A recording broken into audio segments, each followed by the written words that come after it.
Hello दोस्तों। आज हम स्टार्ट करेंगे कैलकुलस ऑफ वेरिएशन। तो सबसे पहले हम इसमें समझेंगे कि कौन कौन से टॉपिक मुझे पढ़ने हैं। ओके, तो सबसे पहले इसमें से कलर सेलेक्ट किया। ओके, कलर सेलेक्ट क्यों नहीं हो रहा है?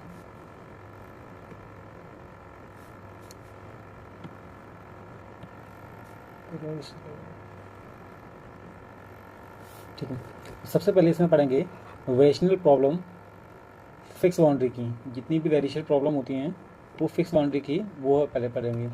तो वेरिएशनल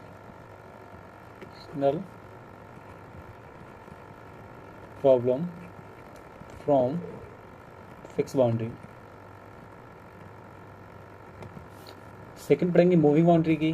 जितनी वेरिएशन प्रॉब्लम होती है हमारी मूविंग बाउंड्री से रिलेटेड, वो सारी पढ़ेंगे। ओके,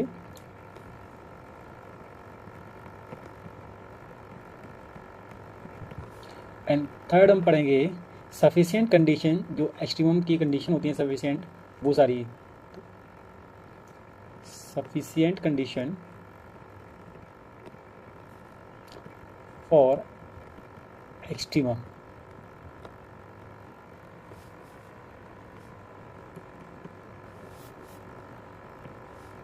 और लास्ट, जो भी ओडीई में हम डिफरेंशियल इक्वेशन पढ़ते हैं, पीडीई में डिफरेंशियल इक्वेशन पढ़ते हैं, उन सभी को सॉल्व करेंगे कैलकुलस ऑफ वेरिएशन में।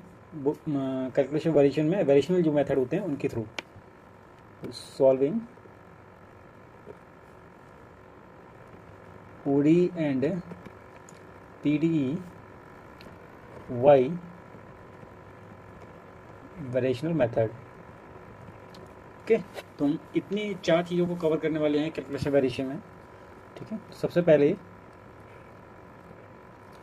फर्स्ट को ही हम लेते हैं, जिसमें सबसे पहले हम समझते हैं कि फंक्शनल क्या होता है।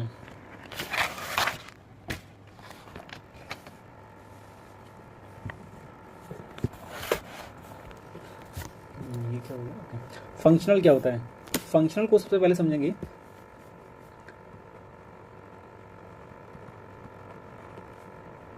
ओके, इसको हम रेड पेन से ले लेते हैं।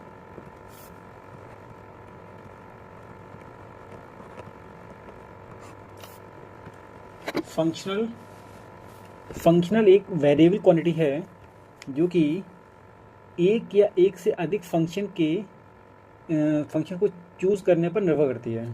दैट मीन्स कि फंक्शन, सबसे पहले हम इसमें डेफिनेशन लिखते हैं कि डेफिनेशन इसकी होगी, functional are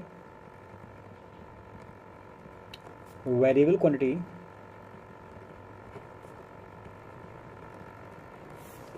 whose values are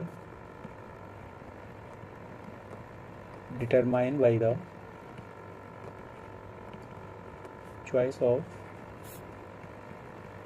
one or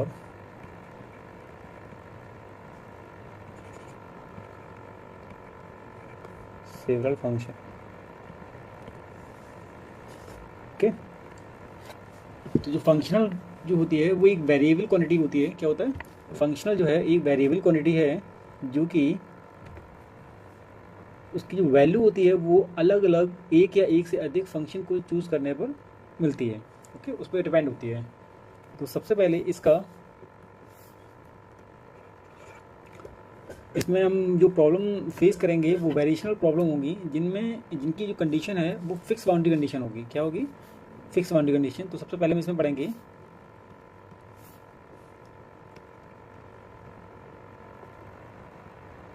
variational problem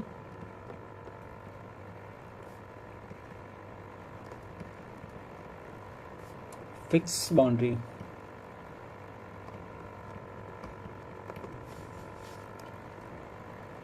तो एक फंक्शनल को लेट करते हैं कि लेट द फंक्शनल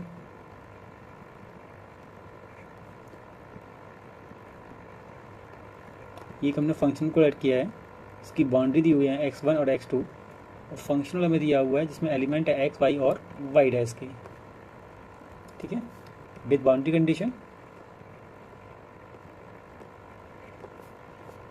कि y x1 पर a1 है, y x2 पर a2 है। ओके, ये जो है ये एक नेसेसरी कंडीशन होगी y ऑफ x एक्सट्रीमल के लिए। क्या नेसेसरी कंडीशन होगी? For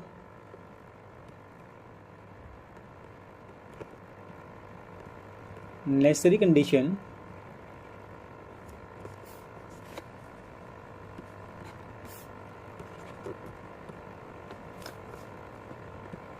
y of x extremal के लिए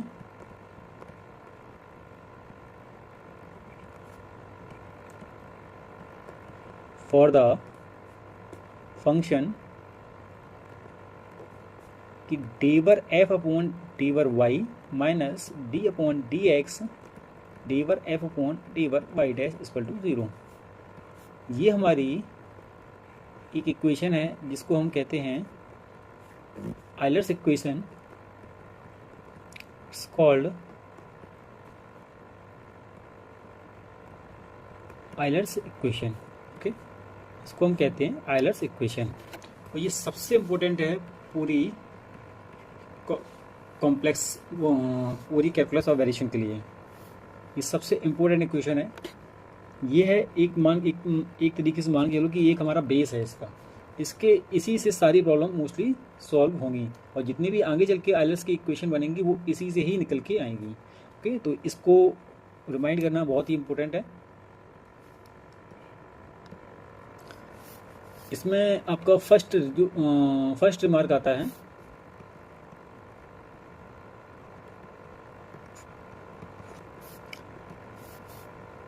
फर्स्ट मार्क है आपका कि जितने भी फंक्शनल होते हैं वो कुछ न्यूमेरिकल वैल्यू को एज्यूम करते हैं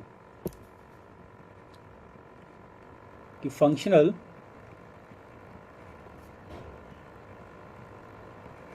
ऑलवेज एज्यूम सम न्यूमेरिकल वैल्यू। ओके, सेकंड है कि फंक्शनल के अंदर जो एक्सट्रीमल निकलता है उसको सॉल्व करने के बाद तो वो या तो यूनिक निकलेगा या इनफाइनाइट निकलेगा, अदरवाइज कोई भी सॉल्यूशन एग्जिस्ट नहीं करेगा। इन फंक्शनल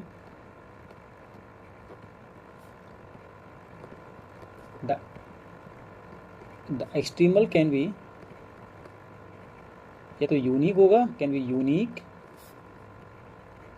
इनफाइनाइट और नो सॉल्यूशन, कोई भी सॉल्यूशन नहीं होगा। नो सॉल्यूशन का कंडीशन क्या है कि जो हमारा एक्सट्रीमल निकला है और गिवन हमें जो हमें बाउंड्री कंडीशन दी हुई है वो अगर बाउंड्री कंडीशन जो एक्सट्रीमल से सेटिस्फाई नहीं करता है तो उस कंडीशन में हमारा जो सॉल्यूशन होगा वो नो सॉल्यूशन होगा। तो हम यहाँ लिख सकते हैं boundary condition is not satisfied.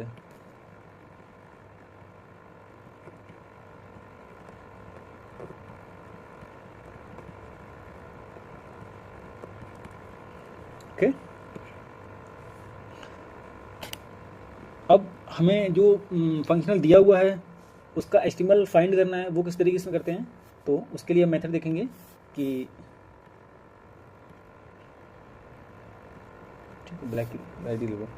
Method for finding, यहाँ हेडिंग डाल दो एक तरीके के, मेथड फॉर फाइंडिंग एक्सट्रीमल।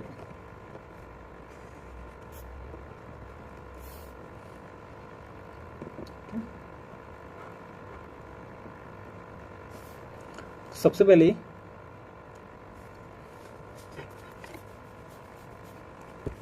इस मेथड को देखने के लिए सबसे पहले हमें जो फंक्शनल है वो हमें गिवन होना चाहिए।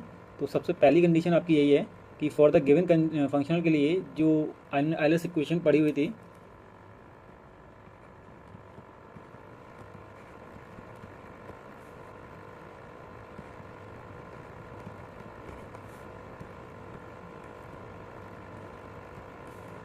फॉर द गिवन फंक्शनल उसको हम अप्लाई करेंगे।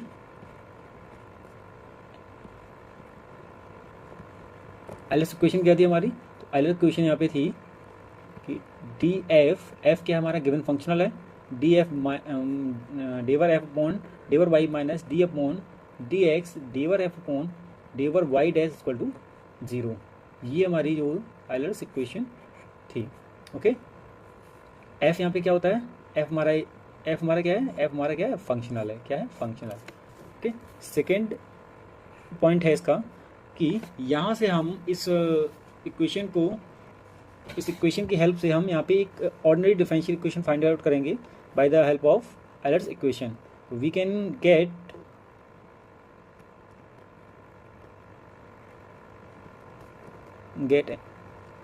Ordinary differential equation. ओके, बस इस ऑर्डिनरी डिफरेंशियल इक्वेशन को हम सॉल्व करेंगे। Find the solution of ODE by the help of, काफ़ी सारे मेथड होते हैं, सेपरेशन मेथड होता है, एग्जैक्ट इक्वेशन मेथड होता है, एंड लास्ट पॉइंट आपका होता है कि सेट जो भी हमारा सॉल्यूशन निकला है उसको उसमें सेटिस्फाई कराएंगे जो गिवन हमारी कंडीशन दी हुई है, बाउंड्री कंडीशन, उनको। तो लास्ट हमारा है सेटिस्फाई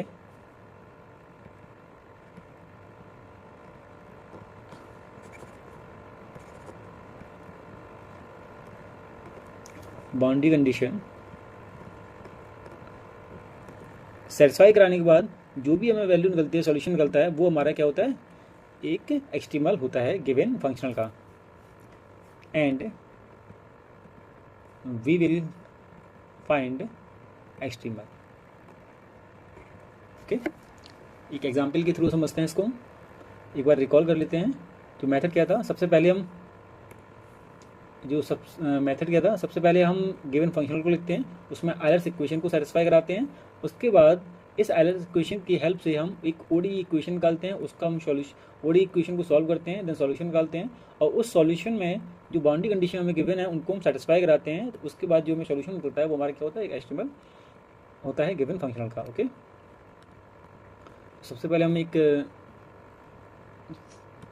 एग्जाम्पल लेते हैं।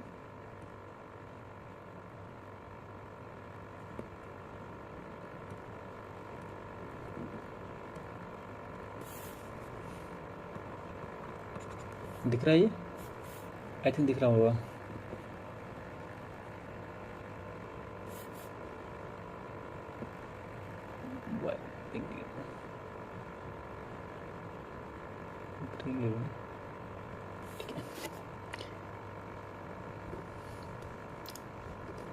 Find the extremal for the functional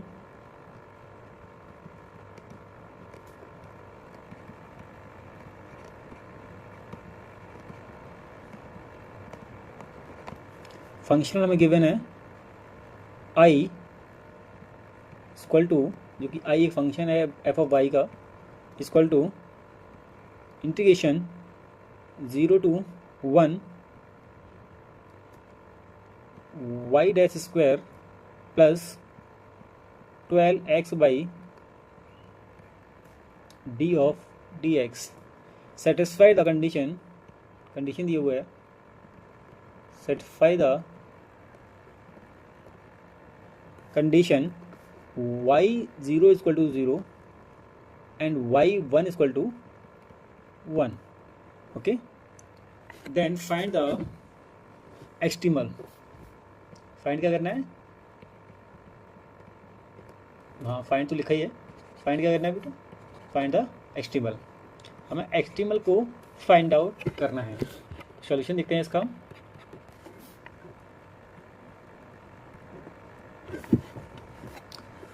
सबसे पहले हम लिखेंगे गिवन, जो हमें दिया हुआ है एक्सट्रीमल,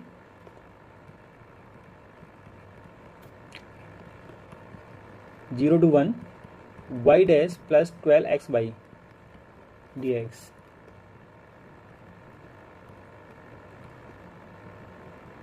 ओके, अब इसमें हम आयलर्स इक्वेशन को सेटिस्फाई करेंगे। तो हमारी आयलर्स इक्वेशन क्या है, वी नो दैट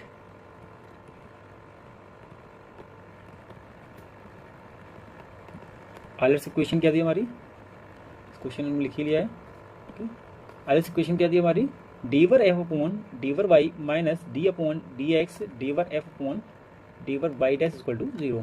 तो यहाँ पे हम जो फंक्शनल लेट करेंगे, तो फंक्शनल को क्या लेट करेंगे, फ्रॉम इक्वेशन बना दे, from the equation first the the functional is functional क्या हो जाएगा, f is equal to y dash square plus 12xy। ये जो पार्ट है ये हमारा क्या हो जाएगा, फंक्शनल एज्यूम करेंगे। क्लियर है। यहाँ से हम सबसे पहले डेवर एफ अपॉन डेवर वाई को निकालेंगे। तो यहाँ से देखो डेवर एफ अपॉन डेवर एफ वाई कैसे निकलता है, वाई के अलावा सारे जो वेरिएबल हैं उनको हम एज अ कांस्टेंट वर्क करेंगे। तो इसमें देखो वाई नहीं है तो इसका 0 हो जाएगा, प्लस इसको थोड़ा और बेटर कर लेते हैं।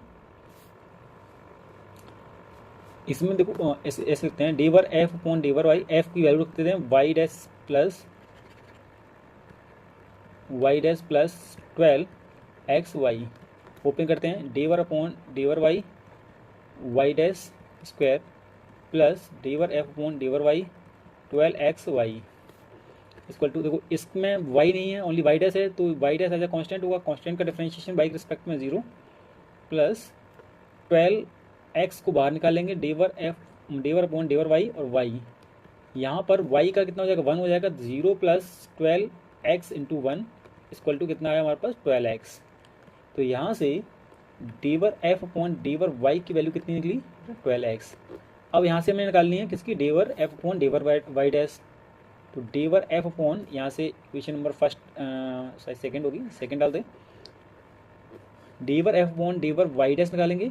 तो डेवर अपॉन वाई डैश कितना होगा बेटा, फिर से del upon डेवर y dash, f की वैल्यू को y dash square plus 12xy अलग अलग करेंगे। Del y dash del upon डेवर y dash equal to y dash square plus del upon डेवर y dash 12xy। यहाँ से हम यहाँ देखेंगे वाई डैश के रिस्पेक्ट में डिफ्रेंशिएट हो रहा है, तो वाई डैश स्क्वायर का कितना हो जाएगा 2y डैश, ओके, प्लस इसमें वाई डैश अवेलेबल नहीं है तो ये एज अ कांस्टेंट वर्क करेगा, तो कांस्टेंट का डिफरेंशिएशन वाई के रिस्पेक्ट में 0। तो यहाँ से इसकी वैल्यू निकल के आती है del f upon डेवर y dash equal to 2y dash. इसको इक्वल नंबर थर्ड। अब ये सारी वैल्यू हम क्या रख देंगे, ये सारी वैल्यू जो हमारी इक्वेशन दी हुई है, जो आइलर्स इक्वेशन है, ये सारी वैल्यू हम आइलर्स इक्वेशन में रख देंगे। इक्वेशन नंबर ए डाल दे रहे हैं इसको। तो फ्रॉम द इक्वेशन, एक फर्स्ट है, इन सेकेंड है,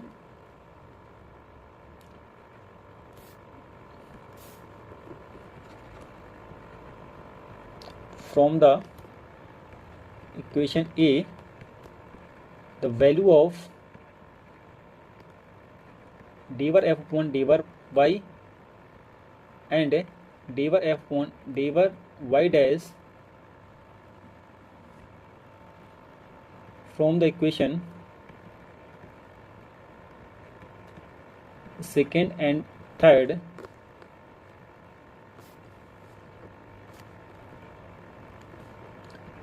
put the value of, हम डेवर एफ अपॉन डेवर वाई और डेवर एफ अपॉन डेवर वाई डैश की value equation number second and third से इक्वेशन नंबर ए में पुट करेंगे।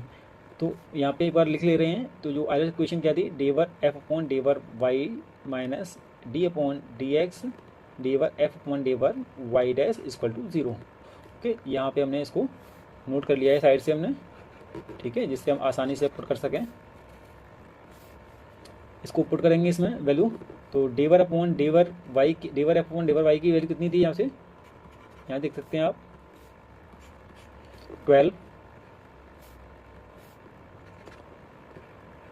12x minus d upon d x. यहाँ पे डेवर अपॉन डेवर वाई डैश की वैल्यू कितनी थी बेटा 2y dash equal to 0। 12x minus 2 as a constant बाहर आएगा, d upon d x y dash equal to 0। Y किसका फंक्शन था, x का। अगर हम ऊपर यहाँ पे देखें तो y किसका फंक्शन था बेटा, y किसका फंक्शन है, x का। दैट मीन्स x आपका इंडिपेंडेंट वेरिएबल है, y एक डिपेंडेंट वेरिएबल है। तो यहाँ पर आपका अगेन डिफरेंशिएट हो रहा है x के रिस्पेक्ट में y डैश का। तो क्या हो जाएगा बेटा 12x minus 2y double dash equal to 0। Clear है। 2 को कॉमन लेके डिवाइड कर देते हैं, तो यहाँ बचता है 6x minus y double dash equal to 0। Y double dash equal to 6x। अब इसको आपको सॉल्व करना होगा। तो ये क्या है, this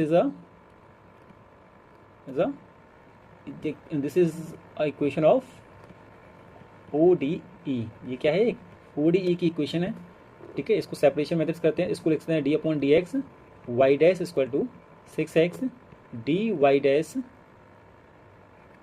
integration into 6x dx integration, यहाँ से y डैश का कितना हो जाएगा, y dash equal to 6x का कितना हो जाएगा x² plus c y dash equal to 3x² plus c क्या है, एक इंटीग्रल कांस्टेंट है। क्या है यहाँ पे, c क्या है बेटा, एक इंटीग्रल कांस्टेंट। क्या है, इंटीग्रल कांस्टेंट, ठीक है। अगेन अभी यहाँ तो y की वैल्यू तो निकली नहीं है, तो अगेन हम यहाँ पे फिर से इंटीग्रेशन करेंगे, तो इसको लिख सकते हैं d/dx y equal to 3x² plus c।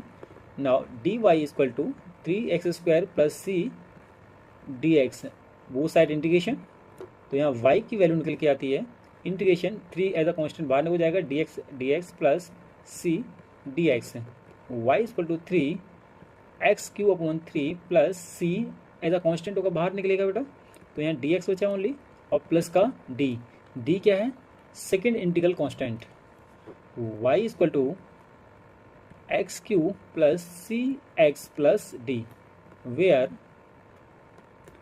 c and d are the integral constant, okay. तो यहाँ पर हमें जो वैल्यू y की मिली हुई है, ये हमारा क्या है, is the extremal of given function. ये क्या है, and this is the equation of extremal of given functional। ये हमारा एक्सट्रीमल है जो फंक्शनल दिया हुआ था उसका, लेकिन हमें वहाँ पे कंडीशन दी हुई थी, तो एक बार कंडीशन देख लेते हैं। पहली कंडीशन थी y 0 पर हमें 0 मिलना चाहिए, y 1 पर 1 मिलना चाहिए। तो कंडीशन क्या थी बेटा, एक बार देख लेते हैं। गिवन कंडीशन क्या है, given condition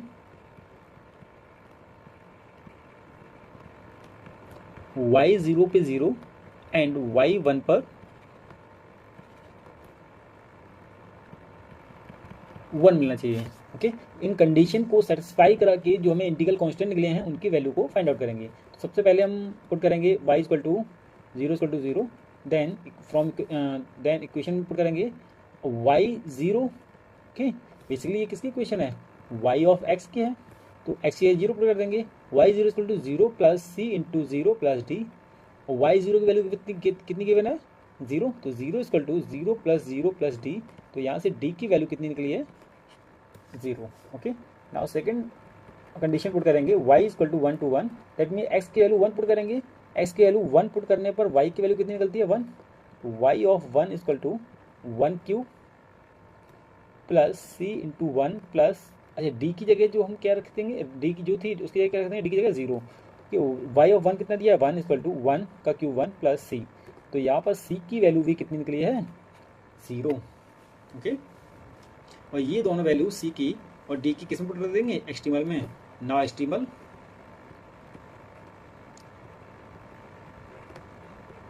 is y equal to x³ plus 0 x plus 0, that means y of x equal to x³। ये आपका क्या हुआ बेटा, आंसर, ओके।